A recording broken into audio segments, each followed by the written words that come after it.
Sir बेड़ियां पहनी हुई है, आजादी से पहले देखा जाता था ये सब भगत सिंह सुखदेव राजगुरु के टाइम पर इसी तरीके से झगड़ा जाता था। क्या नौबत आ गई ये चीज करने की? देखिए, सरफरोशी की तमन्ना अब हमारे दिल में है, देखना है जोर कितना मोदी तेरी बाजुओं में है।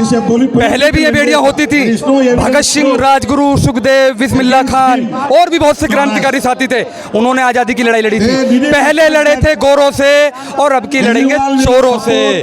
तो आज समय आ गया है, आज समय आ गया है भगत सिंह बनने का, आज समय आ गया है राजगुरु बनने का। क्या चल रहा है देश में? देश में संविधान को खत्म करने की प्रक्रिया चल रही है, देश में लोकतंत्र को खत्म करने की प्रक्रिया चल रही है। अगर आज भारत का युवा सड़कों पर नहीं उतरा तो मोदी सरकार पूरी सरकारी तंत्र को खत्म कर देगी। मैं ये देश की जनता को बताना चाहता हूँ, क्योंकि केजरीवाल का क्या कसूर है? बिना दो मुख्यमंत्रियों को इन्होंने जेल में डाल रखा है। इनकी इतनी हिम्मत हो गई, ये संविधान से अपने आप को ऊपर मानने लगे हैं। तो मैं कहना चाहता हूँ यार, वो केजरीवाल जिसने करोड़ों लोगों को शिक्षा फ्री दी, वो शिक्षा मंत्री मनीष सिसोदिया जिन्होंने गरीबों के बच्चों को अच्छा बनाया, क्या करना चाहते हो यार? कुछ तो शर्म करो मोदी जी, कुछ तो। बीजेपी वाले लगातार एक आरोप लगा रहे हैं, कह रहे जो भ्रष्ट है उसी को ज्यादा कष्ट हो रहा है, इसलिए सारे एक साथ आ गए। देखिए, देश से छुपा नहीं है। 2 साल से ईडी की जांच चल रही है। 2 साल हो गए, 2 साल। और क्या सबूत मिला? मुझे बताइए क्या सबूत है? इनके पास कोई सबूत नहीं है। अगर सबूत हो तो दिखाओ ना यार। मीडिया तुम्हारी, सीबीआई तुम्हारी, ईडी तुम्हारी, कुछ तो होगा। कुछ नहीं है, कुछ नहीं है। चोर मचाए शोर, बीजेपी का हाल वो है, चोर मचाए शोर। सर, ये रामलीला मैदान एक ऐतिहासिक मैदान रहा है, यहीं से जन्मी थी आम आदमी पार्टी, आपको याद होगा अच्छे से।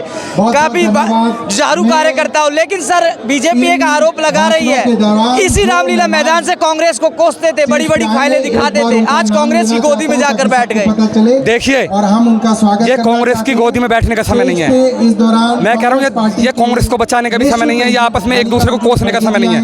आप समझिए, क्रोनोलॉजी समझिए, क्यों एक साथ आए हैं ये, क्यों कांग्रेस और आम आदमी पार्टी को साथ आना पड़ा है? मैं बताता हूँ, पार्टी से भारत का संविधान खत्म होने वाला है, राहुल गांधी जी भारत का लोकतंत्र खत्म होने वाला है, इसलिए साथ आए हैं। जब देश पे खतरा मंडराता है तो मैं कहता हूँ अगर हमें जरूरत पड़ी भारतीय जनता पार्टी की भी, तो हम भारतीय जनता पार्टी को भी अपने साथ लेंगे। अगर देश खतरे में होगा तो, पर समय नहीं है, कोसने का समय नहीं है, कोसा नहीं करते उस समय पे। ये समय है बहुत अजीबोगरीब समय, देश के हालात बहुत खराब हो रहे हैं।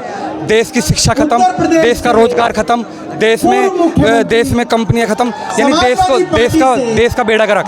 183% युवा बेरोजगार है, 83% युवा बेरोजगार है। अच्छा सर, ये जन सैलाब तो आ गया, तमाम नेता पहुंच गए मंच पर, ये वोट में तब्दील होगी भीड़? साहब क्यों नहीं होगी? 3 बार मुख्यमंत्री बनाया है दिल्ली का, 4थी बार एमसीडी में भी जिताया है।